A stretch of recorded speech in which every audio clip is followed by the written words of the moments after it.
c'est flagrant là, tout le maïs et tout a été écrasé. Ils ont mangé les panouilles qu'il y avait. Tout ça, c'est du maïs qui aurait dû être coupé et mis pour les animaux l'hiver.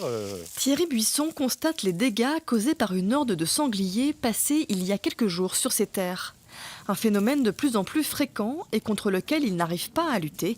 Même les clôtures électriques ne sont pas efficaces. C'est vraiment, pour moi, c'est un massacre. Vu la parcelle, on a récolté quoi? La parcelle fait 1,30 hectare, on a récolté 3 bennes d'ensilage. 40% de dégâts constatés par l'expert, c'est un minimum selon lui. Il nous emmène ensuite sur ces prairies également touchées. Entourées par les forêts du Sud-Morvan, elles sont un passage prisé des sangliers. Là, c'est la toiture qui est carrément arrachée. Là, maintenant, on voit la terre. Là, il n'y a plus de racines, il n'y a plus rien. Là, on est obligé de reboucher avec une herse et puis essayer de ressemer pour que l'année prochaine, il y ait de l'herbe pour les animaux. Sur 5,5 hectares, Thierry Buisson estime son préjudice entre 3 et 4 000 euros, sans compter tout le travail de remise en état des sols qui, lui, n'est pas indemnisé. En Saône-et-Loire, la population de sangliers augmente de 15% chaque année, notamment dans le sud du Morvan.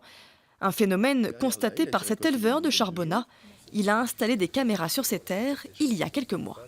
Depuis peu, très peu, on a vu une augmentation des dégâts et la caméra est l'outil idéal pour avoir une idée de la population de sangliers.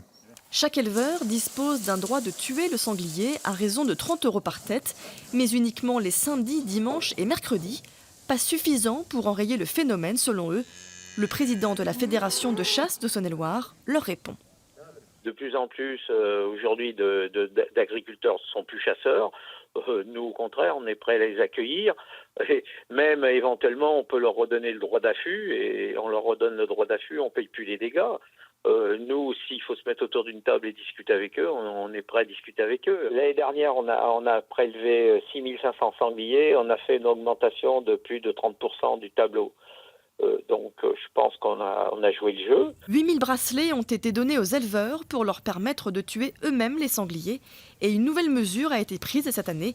La chasse est prolongée jusqu'à fin mars au lieu de fin février.